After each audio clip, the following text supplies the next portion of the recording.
अरविंद वाजपेयी लोक जनशक्ति पार्टी की तरफ से अपनी भूमिका रखेंगे। बिहार की राजनीति में बहुत कुछ हो रहा है और बार बार यह चर्चा उठती है। प्रत्युष कंठ जी, क्या भारतीय जनता पार्टी की तरफ से अब यह साफ हो पाएगा? क्योंकि दिलीप जायसवाल कह रहे थे कि पार्लियामेंट्री पार्टी तय करेगी कि मुख्यमंत्री कौन होगा।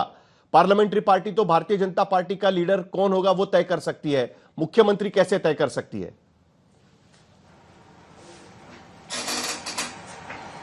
देखिए, ये एब्सोल्युटली क्लियर है कि हम नीतीश कुमार जी के अंदर इलेक्शन लड़ रहे हैं। Honourable prime minister Modi ji ने इसको क्लियर कर दिया है, इसमें कहीं कोई डाउट नहीं है। हम लोग जिस तरह बिहार की जनता को जो बताना चाह रहे हैं वो बात तेजस्वी जी नहीं करना चाह रहे हैं। खा जाएगा, आप देखिए कैसी कैसी वर्ड आपके प्रोग्राम में भी यूज कर रहा था, पार्टी खा जाएगा, आइए लूट लेते हैं, घसोट लेते हैं। हम लोग बात करते हैं कि 3.1% विकास दर था जब लालू जी गए थे छोड़ के, आज 11.3% पे खड़े हैं। 22% बिजली थी बिहार के अंदर में, आज 100% इलेक्ट्रिफिकेशन है बिहार के अंदर में। हम बात करते हैं कि 34% पक्का रोड छोड़ के गए थे वो, आज 96% पक्का रोड है। हम बात करते हैं हॉस्पिटल्स की, हम बात करते हैं टेक्निकल एजुकेशन की, हम बात करते हैं बिल्कुल अलग लेवल पे। वो क्या बात करते हैं कि नीतीश जी के बेटा कब आएंगे, वो जेडीयू खा जाएंगे। ये बिहार अब नहीं सुनना चाहता है। अब मैं भी उसी स्टेट से आता हूं और हम लोग सब बड़े कष्ट में दिल्ली विल्ली पढ़ने आए थे। खैर चलो, तो 55 साल का आदमी, बहुत बूढ़ा आदमी हूं, बट हम लोग बहुत यंग डेज में आए थे। तो you have to see the struggle जो बिहार के लोगों ने फेस किया है। इसके बारे में तेजस्वी नहीं बात करेगा। उसके लिए तो ये फैमिली हायरार्की है कि लालू का बेटा बनेगा फिर उसका बेटा बनेगा। भाई, भाजपा की पॉलिटिक्स ऐसे नहीं होती है। हमारे लिए सिर्फ और सिर्फ बिहार का डेवलपमेंट दिखता है। हम फिगर्स पे बात करते हैं, हम बात करते हैं मखाना बोर्ड बनाएंगे, हम बात करते हैं कि आपको कोसी रिवर से 50,000 हेक्टेयर के लैंड को इरिगेट करेंगे। जी जी जी प्रत्युष जी, देखिए, चलिए, तेजस्वी यादव तो विपक्ष के नेता है, वो तो इस तरीके की बातें करेंगे, ऐसा पकड़ के चलना चाहिए हमें। लेकिन वहां पर जो नीतीश कुमार के बेटे हैं वो बार बार ये बात क्यों कह रहे हैं? निशांत कुमार को यह भरोसा क्यों नहीं हो रहा है? वो क्यों मांग उठा रहे हैं कि भाई एक बार ये घोषणा हो जानी चाहिए कि 2025 के बाद भी नीतीश कुमार ही मुख्यमंत्री बनेंगे? ये मांग तो उन्होंने उठाई हुई है, ये उनकी स्टेटमेंट है। और वो भी तब स्टेटमेंट आई जब बिहार में जनता दल यूनाइटेड की तरफ से बड़े बड़े होर्डिंग्स लगाए गए कि निशान जी आप आइए, आपका इंतजार है। उसके बाद उन्होंने ये मांग रखी थी, उनकी मांग है। जोशी जी, आप तो इतना क्लोजली पॉलिटिकल गर्मी को बिहार के समझते हो और देखते हो, मैं आपके प्रोग्राम हमेशा देखता हूं। आप मुझे ये बताइए कि नीतीश कुमार की पूरी पॉलिटिक्स का आप देखिए जो नींव है, एंटी फैमिली पॉलिटिक्स पे रहा है। आज वो आदमी इस एज में अपने पूरी पॉलिटिक्स की जो हिस्ट्री को थोड़ी बदल देगा। अरे ये तो कुछ इंटरेस्टेड पार्टी है, जो लोग हैं, जो क्योंकि बीजेपी डेवलपमेंट की बात करेगी, अब इस मुद्दे पे कोई जाना नहीं चाहेगा, तो वो लोग इसी तरह की चीज निकालेंगे ना कि बेटा ले आओ, बोलेगा जेडीयू को खा जाएंगे। इस तरह की बातों से भाजपा की पॉलिटिक्स नहीं चलती है। हमारी पॉलिटिक्स चलती है एब्सोल्युटली कि ये वादे हैं और ये वादे पूरे करेंगे। केसी त्यागी भी कह रहे हैं कि पार्टी की लाइन रख रहे हैं निशांत कुमार, और अब दिल्ली हो। देखिए जोशी जी, जो मैंने आपको बताया कि एक एलिमेंट ऑफ लोग होंगे, बिहार बहुत पॉपुलर स्टेट है, छोटे मोटे लोग होंगे जो इस तरह की कहानियां जो बिहार की जनता नहीं लेगी। बिहार की जनता ने अब डेवलपमेंट टेस्ट कर लिया है। अब तो आपको बिहार में विकास की बात करनी पड़ेगी, किसका बेटा बनेगा, कौन बनेगा। अब देखिए वहां राहुल गांधी, अनुप्रिया जी से पूछ लेते हैं कि ये मांग क्यों उठा रहे हैं। तेजस्वी जी भी प्रिविलेज बैकग्राउंड। अनुप्रिया जी, आपके सहयोगी से पूछ लेते हैं कि भाई क्यों निशांत कुमार ये मांग उठा रहे हैं। अगर इतनी सारी चीजें हो रही है और ये सब चीजों के बारे में बात करनी चाहिए जो प्रत्युष कंठ बता रहे हैं, उसके बावजूद भी निशांत कुमार ने अपना एजेंडा एकदम क्लियर रखा है। उन्होंने मांग रखी है कि भाई नीतीश जी को आप डिक्लेयर कर दीजिए कि वही मुख्यमंत्री बनेंगे करके। आपकी पार्टी की लाइन भी वही है और अभी भी बीजेपी ये मानने को क्यों नहीं तैयार है? क्यों आपको ये मांग रखनी पड़ रही है, जरा बताइए मुझे। साहिल जी, मुझे लगता है कि आपने निशांत कुमार जी के पूरे बयान को नहीं सुना और अपने इंटरेस्ट से, मैं कहती हूँ कि खास ये इंटरेस्ट रह गया है कि एक ही पॉइंट को आपने पकड़ लिया। उन्होंने बहुत स्पष्ट कहा कि हमारे नेता को, और जो कि उनके पिता हैं, कि 2020 में आपने कम जनमत दी थी, मतलब सीटें कम आई थी हमारी, तब भी जब हम तीसरे नंबर की पार्टी थे, उसके बावजूद पिताजी ने विकास की जो गति है उसको रोका नहीं। और हम आपसे उपेक्षा करते हैं, क्योंकि वो जनता को एड्रेस कर रहे थे, उपेक्षा करते हैं कि आप आने वाले समय में जो जिस तरह से बिहार विकास की प्रगति दिख रहा है उसमें आप योगदान करें। और दूसरी बात, जो बात आपने प्रत्युष जी से पूछा कि क्यों कहा उन्होंने, मैं आप ही से एक सवाल पूछ देती हूँ। अगर आप किसी चैनल को होस्ट कर रहे हैं और जब वो कंपटीशन हो, आप किसकी बात करेंगे कि नंबर 1 चैनल कौन होना चाहिए? एक एक वहां के आप वर्कर होने के नाते, उस चैनल के आप होस्ट करता होने के नाते आप यही कहेंगे वो पिता हैं उनके, वो पुत्र हैं, और बिहार की प्रगति वो देख रहे हैं, उनकी महत्वाकांक्षा है, और उसमें क्यों पीछे कोई कहेगा कि गलत है?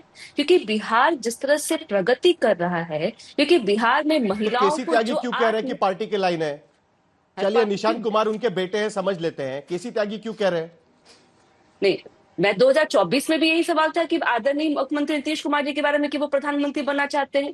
बतौर कार्यकर्ता, रेडियो की कार्यकर्ता होने के नाते मुझसे पूछेंगे तो मेरी महत्वाकांक्षा निश्चित है, मैं कहूंगी कि हमारे नेता आगे बढ़े, हमें मौका मिले, साथ में हमारी पार्टी के एक्सपोजर हो। तो क्यों ये पार्टी का ही लाइन है और क्यों नहीं होना चाहिए? लेकिन स्पष्ट यह है कि ये एनडीए का लाइन है, क्योंकि आदरणीय प्रधानमंत्री मोदी जी के बयानों को आप सुनेंगे और उनके बातों को, उन्होंने कहा लाडला मुख्यमंत्री। लाडला किनको कहा जाता है? जो प्रिय हैं, जो आपकी बातों को, आपकी जो डबल इंजन की सरकार है, जो साथ में विकास गाथा लिख रही है, उनको उन्होंने हमेशा खड़ा होकर निभाया है। इसलिए, और गलत कहा है इसमें साहिल जी? क्यों इतनी उत्सुकता विपक्ष के अंदर में है? आपने शुरुआत में कहा कि आपने क्यों पकड़ा हुआ है उस बात को ना, तो हम जरा आपको दिखा देते हैं कि 2020 का केंद्रीय गृह मंत्री अमित शाह का बयान और अभी का बयान, उन दोनों में क्या फर्क है, वो जरा आपको समझ में आ जाएगा। और एक किसी नेता को हमारे बाद में भी यही मुख्यमंत्री बनेंगे ये कहना, और चुनाव को सामना करते समय हमारा चेहरा वो बनेंगे ये कहना, इसमें क्या फर्क है, ये आपको दोनों बयानों में समझ में आ जाएगा। 2020 का बयान देख लीजिएगा, 2024 का बयान देख लीजिएगा, दोनों बयान सुन लेते हैं हम लोग। नीतीश बाबू के नेतृत्व में जंगल राज का पूरा परछाई बिहार पर से गया है, और जब से मोदी जी आए हैं 6 साल से बिहार के अंदर बहुत सारे केंद्र, पहले जो अन्याय करता था यूपीए की सरकार, उसकी जगह मोदी जी की सरकार ने बिहार के विकास को बहुत आर्थिक मदद भी की है और रणनीतिक दृष्टि से भी बहुत मदद की है, जिससे बिहार ऊपर आए। और बिहार की जनता को इसका संज्ञान है। मुझे पूरा भरोसा है कि हम बहुत अच्छे बहुमत के साथ नीतीश जी के नेतृत्व में बिहार में एनडीए की सरकार बनने जा रही है। तो अगला बिहार का चुनाव आप लड़ेंगे नीतीश जी के साथ, या चेहरा बनाकर, या आपको लगता है कि जैसे मुंबई में हुआ सेम फॉर्मूला वहां? देखिए, ऐसा है कि पार्टी के पॉलिसी डिसीजन इस प्रकार के कार्यक्रम में डिक्लेयर नहीं होते हैं, आप भी जानते हो, मगर आपका पूछने का धर्म है, पूछना पड़ता है, और निकल जाए तो हेडलाइन मिले इसलिए पूछते हो। परंतु मैं डिसिप्लिन कार्यकर्ता हूं भारतीय जनता पार्टी का, ये पार्लियामेंट्री बोर्ड का अधिकार है, नीतीश कुमार जी की पार्टी का भी अधिकार है। सभी दल साथ में बैठकर हम तय करेंगे, और तय करेंगे तब आपको बता भी देंगे। अनुप्रिया जी, फर्क समझ में आ गया 2020 और 2024 के बयान में? आप पूछ रही थी ना, तो आपको फर्क समझ में आ गया? 2 बयान चला दिया हमने। साहिल जी, मुझे तो वैसा कोई भी बदलावा बयान नहीं दिख रहा है। उन्होंने 2020 में भी कहा कि उनके नेतृत्व में लड़ेंगे, मुख्यमंत्री जी के नेतृत्व में लड़ेंगे, क्योंकि नीतीश कुमार जी, आप समझिए साहिल जी, थोड़ा आप लॉजिकली अगर समझेंगे तो मैं 2015 का विधानसभा में आपको याद दिला कि जिस समय में आदरणीय प्रधानमंत्री मोदी जी की एक जो लहर थी पूरे देश में, हमने उनके खिलाफ चुनाव लड़ा 2015 में, और साथ में किसको लिया? वह जंगल राज वाली पार्टी को लिया, कि जिसको दोबारा हमने मौका दिया कि पिता के जो कुकर्मों का जो आपके ऊपर कालिक लगा है उसको मिटा लीजिए, आप आ जाइए सत्ता में, आप समझिए सरकार कैसे चलती है। एक भतीजा होने के नाते बुलाया, लेकिन फिर वही कुकर्म किया, तब भी मुख्यमंत्री के चेहरे पे बिहार की जनता ने विश्वास जताया था साहिल जी। तो इसलिए इसमें कोई भी दो राय नहीं है कि जब नीतीश कुमार है, और एक प्रोफेसर अनवर पाशा, अनुप्रिया जी को ये दोनों बयान में कोई फर्क नजर नहीं आता है?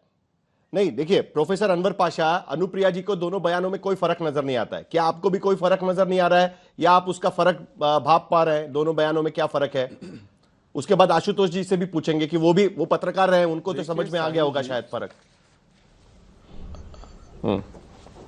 देखिए साहिल जी, अगर कोई आंख बंद कर ले, कान बंद कर ले, तो सच्चाई को नहीं झुठलाया जा सकता है।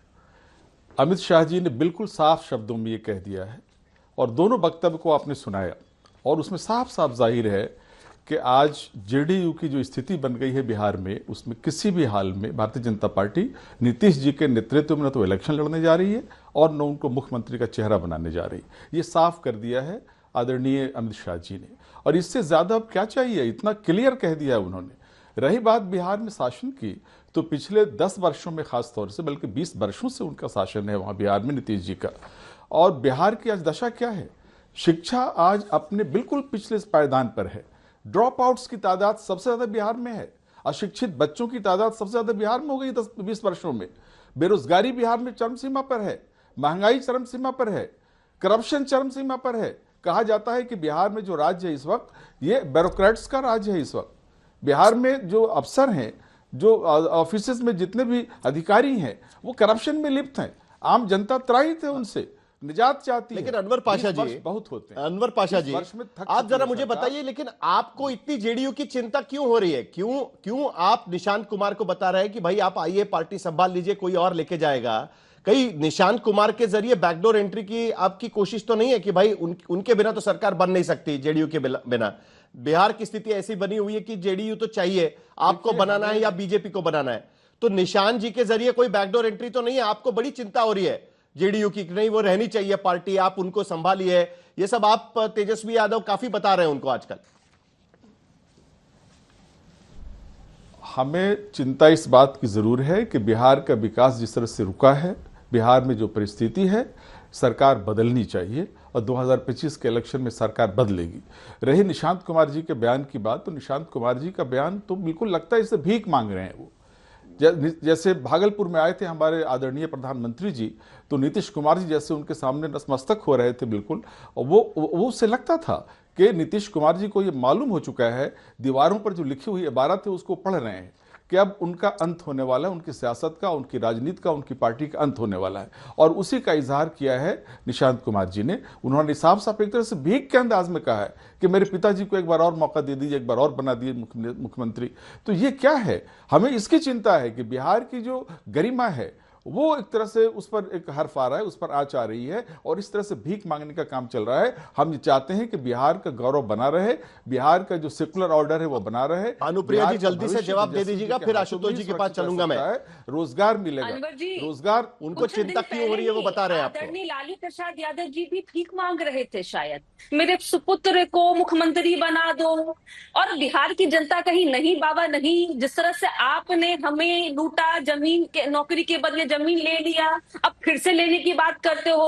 आप प्रति व्यक्ति की आय की बात अब पूछते हो, जबकि आपने अपने परिवार की आय बढ़ा ली। अरे क्यों इस तरह की शब्दों का इन लोग इस्तेमाल करते हैं? मुझे समझ में नहीं आता है। कोई गिड़गिड़ा नहीं रहा है क्योंकि आपको जनमत नजर नहीं आ रही है। बिहार की जनता आपको वोट नहीं दे रही है, बिहार की जनता मोहर लगा रही है जेडीयू की सरकार पर, एनडीए की सरकार पे। ये आपको दिखता नहीं है, ये आपको दिखता नहीं है, अनुप्रिया जी दिखता नहीं है, क्योंकि साहिल जी, आपके साहिल जी मैं जवाब अभी देना भी चाहता हिम्मत हूं। नहीं है अनवर जी, आपको अभी साहिल भी हिम्मत नहीं मैं है अनुप्रिया कि जी 90 से के 2000 अनुप्रिया से जी के 5 सवालों का शासनकाल तो मैं अनुप्रिया जी एक के शब्द और मैं बोलूंगी।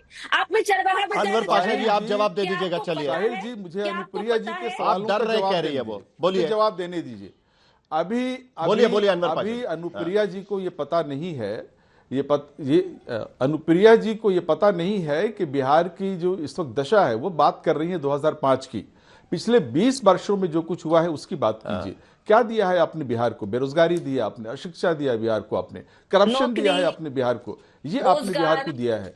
रही बात हमारे नौकरी हमने दिया, हमने 17 महीने की सरकार में हमने नौकरी रोजगार को लेकर आप कितने जैसे जैसे चुनाव नजदीक आएंगे ना, ये सारे मुद्दे उठते रहेंगे। नौकरी और पहले चेहरा तो फाइनल कर ले हम कि भाई किसका चेहरा कौन बनेगा। लगा सकते हैं आज की स्थिति में भी हम देख रहे हैं कि बिहार की तरफ से, बिहार सरकार की तरफ से यादव जी ने 5 लाख 33 पेज का एक मेमो दिया गया था निर्मला सीतारमण को, और मांग की गई थी स्पेशल स्टेटस हमें दिया जाए, जिस तरीके से आंध्र प्रदेश को स्पेशल स्टेटस दिया गया। कहां से लाएगा पैसा?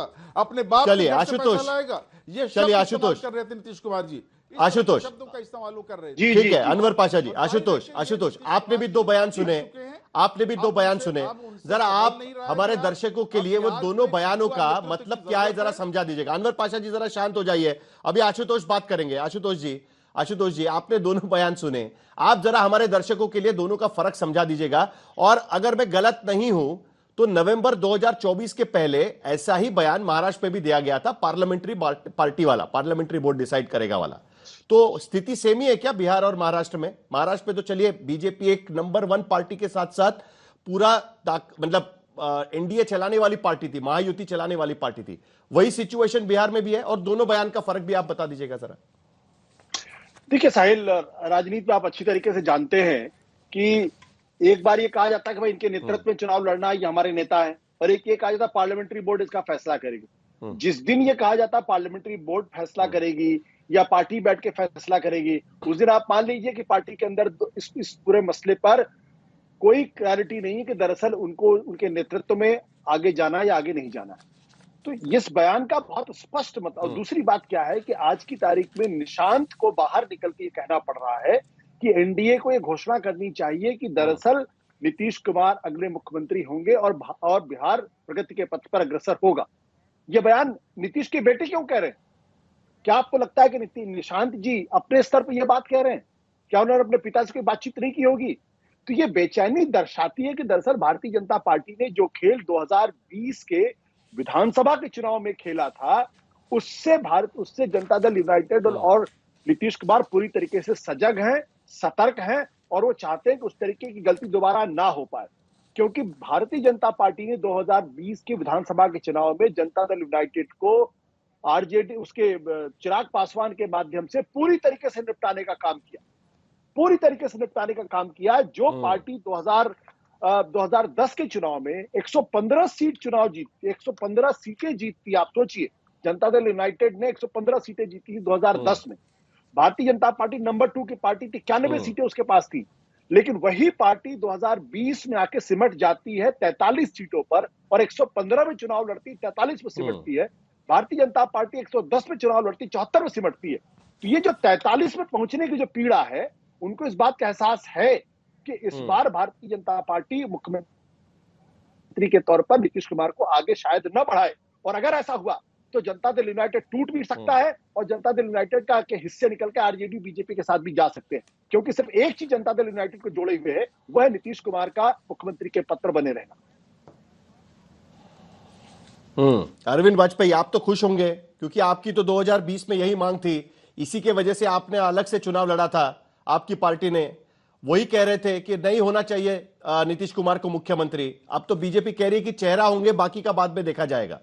अभी तो आप भी उस पूरे अलायंस के पार्ट रहेंगे ना अरविंद वाजपेयी, तो आप क्या पसंद करेंगे कि नीतीश कुमार मुख्यमंत्री 2025 के बाद एनडीए की सरकार आती है या बीजेपी? हम तो आज भी यही कह रहे हैं कि मुख्यमंत्री चिराग पासवान हमारी पार्टी के नेता हैं, उनको होना चाहिए, और हर पार्टी को ये कहना चाहिए। इसमें कहाँ दिक्कत है? ये तो हर पार्टी का है ना। लेकिन जिसके 122 आएंगे उसका मुख्यमंत्री बनेगा, ये भी तय है। हाँ, अगर नंबर कम होंगे और उसके बावजूद अगर कोई मुख्यमंत्री बनेगा तो एनडीए के घटक दल बैठ के तय करेंगे, जैसा कि लोकसभा इलेक्शन में हुआ प्रधानमंत्री मोदी के साथ। एनडीए के घटक बैठे, एनडीए का लीडर बना दिया, वो प्रधानमंत्री बन गए। तो सिचुएशन, संवैधानिक व्यवस्थाओं को भी ध्यान में रखना होगा। और जब अनपनिया जी को कोई परेशानी नहीं है, उनको कोई ऐतराज नहीं है, तो ये लालू यादव जी को काहे का ऐतराज हो रहा है, ये हमको समझ नहीं आई बात को। अरे अपना काम देखो, चुनाव की तैयारी। ऐतराज तो आपको था ना कि 43 सीटें लेकर भी नीतीश कुमार मुख्यमंत्री बन गए, उसको लेकर ऐतराज तो चिराग पासवान को था। वही तो पिछली बार चुनाव लड़े थे उसके खिलाफ कि नहीं बनने चाहिए मुख्यमंत्री। जोशी जी, हमारी अपनी पार्टी है, हम 237 पे लड़ेंगे, गठबंधन में तो हम कम पे लड़ेंगे, ये तो हम डिसाइड करेंगे ना। उससे किसको नुकसान होगा, फायदा होगा, वी आर नॉट कंसर्न। हमने अपनी पार्टी को बढ़ाने के लिए तो इस बार तो गठबंधन में लड़ रहे हैं ना आप। अभी तो हम एनडीए के हिस्से हैं बकायदा, और एनडीए के नेतृत्व में, नीतीश बाबू के नेतृत्व में चुनाव भी लड़ेंगे, ये भी बड़ा क्लियर है। ये दो चीजें क्लियर हो चुकी है बकायदा, वेरी गुड, कहीं कोई मतभेद नहीं है। तो चलिए मुझे एक छोटा सा चीज बता दीजिएगा, 2025 के चुनाव में अगर एनडीए को बहुमत मिलता है, 122 का आंकड़ा आपने कहा, वो अगर पार हो जाता है, तो उसमें फॉर्मूला कैसे बनेगा मुख्यमंत्री पद का? जिसकी ज्यादा सीटें उसका मुख्यमंत्री, या पिछली बार की तरह नीतीश कुमार ही जिनका फेस वही मुख्यमंत्री? कैसे होगा, मतलब आपके दिमाग में किसको होगा, पार्टी के दिमाग में? यहाँ बैठ के डिसाइड नहीं हो सकता। वो एनडीए के लीडर बैठेंगे, उसमें बैठ के 10 मिनट में पास कर लेंगे, उसमें क्या दिक्कत है? It's a मियर formality. देखिए, हम लोग बकायदा, नीतीश बाबू तो बीजेपी के साथ बहुत पुराने हैं, सबसे पहले बीजेपी के साथ अटैचमेंट किया था उन्होंने, और वो लगातार मुख्यमंत्री बने आ रहे। कहाँ इतराज है उसमें? और जब हम लोगों ने कह दिया कि नीतीश बाबू के नेतृत्व में चुनाव लड़ेंगे तो बचा क्या है? और मैंने एग्जाम्पल इसलिए मोदी जी का दिया, उनको भी डिक्लेयर नहीं किया गया था 14 में। हाँ, चुनाव लड़ने के लिए नेतृत्व दिया गया था। क्या बात कर रहे हैं? क्या कहां डिक्लेयर कर रहे थे प्रधानमंत्री का? I am sorry, no. क्या बात कर रहे हैं? प्रधानमंत्री पद का चेहरा थे। अरे कन्वीनर बनाया था। प्रत्युष कर्ण जी, आप बता दीजिएगा जरा। चलिए, मैं अगर गलत हो सकता हूं, प्रत्युष कर्ण जी आप ही जरा बता दीजिएगा। आशुतोष जी बैठे हैं, बता देंगे। क्या प्रधानमंत्री, क्या नरेंद्र मोदी प्रधानमंत्री पद के उम्मीदवार नहीं थे एनडीए के? आशुतोष जी को ज्यादा याद होगा, मैं तो, मेरे को याद थोड़ी कमजोर है, लेकिन जहां तक मेरी जानकारी प्रत्युष है, कर्ण बीजेपी के नेता बैठे हुए हैं हमारे साथ में, वही बता सकते हैं। प्रत्युष कर्ण जी आप ही बता दीजिएगा। प्रधानमंत्री का कैंडिडेट डिक्लेयर नहीं किया था, बीजेपी ने लीडर अपना बना दिया था। आपने दो चीजें, आपने जोशी जी जो चीज देखा आपके जो डिबेट में जो आप या तो आप जरा क्लैरिफाई कर दीजिए उनको, शायद उनकी गलतफहमी हो गई है। मैं जोशी जी बता रहा हूं कि आपके डिबेट में क्या निकल के आया है। देखिए, अनुप्रिया जी और हमारे एलजेपी के प्रवक्ता भाई सब ने क्या बोला कि हम सबका एस्पिरेशंस है कि हमारा आदमी मुख्यमंत्री बने। बिहार नरेंद्र मोदी जी के लिए एक बहुत ही ऐसा स्टेट है जिसको डेवलपमेंट इंडेक्स पे ऊपर लेके जाना है। हम लोग कभी इस तरह की बात आप सुनेंगे नहीं हमसे करते हुए। हमने बोला भाई नीतीश कुमार जी के अंदर इलेक्शन लड़ रहे हैं, इसमें कोई भी हमारे दिमाग में वो नहीं है। हम सिर्फ डेवलपमेंट की बात कर रहे हैं। हम तो आरजेडी से ये पूछते हैं, एक छोटी सी चीज बता दीजिएगा, करोड़ पे तुम हमारा छोटी सी चीज मुझे बता दीजिएगा। 2020 में 11 लाख जी नहीं, मुझे एक छोटी सी चीज बता दीजिएगा। 2020 में अमित शाह कहते हैं कि अगली सरकार नीतीश कुमार के नेतृत्व में एनडीए की सरकार बनने जा रही है। 2020 में उनका यह स्टेटमेंट होता है, और अब वो कहते हैं कि चुनाव के बाद में पार्लियामेंट्री बोर्ड बैठेगा, उसके बारे में डिसीजन लेगा और उसके बाद हम आगे की बात करेंगे। ये दो स्टेटमेंट्स में फर्क क्यों है? नंबर एक। नंबर दो, जो क्लैरिटी 2020 में थी कि सरकार बनती है तो नीतीश कुमार ही मुख्यमंत्री बनेंगे, यह क्लैरिटी इस बार क्यों नहीं मिल पा रही है? या नंबर्स पे डिसाइड होगा, जिसकी ज्यादा सीटें उसका मुख्यमंत्री यही बनेगा बिहार में? देखिए, हम एक जर्नलिज्म एक होता है मिस्चिवियस जर्नलिज्म। आप ये देखिए, अमित शाह जी दो चीज कहां बोल रहे हैं, किस वक्त बोल रहे हैं। एक कलकत्ता में बोल रहे हैं, किस संदर्भ में इंटरव्यू दे रहे हैं, और फिर यहां क्या बोल रहे हैं। अमित शाह जी हर जगह जस्ट प्राइम मिनिस्टर की तरह क्लियर है कि नीतीश कुमार जी के अंदर इलेक्शन हो रहा है, और हम लोग उसके बाद बिहार में डेवलपमेंट का रास्ता बता रहे हैं। भारतीय जनता पार्टी के किसी भी बड़े नेता के आप मुख से ये बात नहीं सुनेंगे। ये हमारे लिए नॉन इशू है। हमारे लिए इशू है कि बिहार का डेवलपमेंट हो, बेस्ट सरकार मिलनी चाहिए। और आज के दिन में प्रधानमंत्री जी ने बोला है कि हमारे लाडली चीफ मिनिस्टर है और हम नीतीश कुमार जी के अंदर इलेक्शन लड़ने वाले हैं। तो स्ट्रेट है, कोई दो लाइन को उठा के जक्स्टापोज कर देने का कोई मतलब नहीं है। कंसेप्ट क्लियर है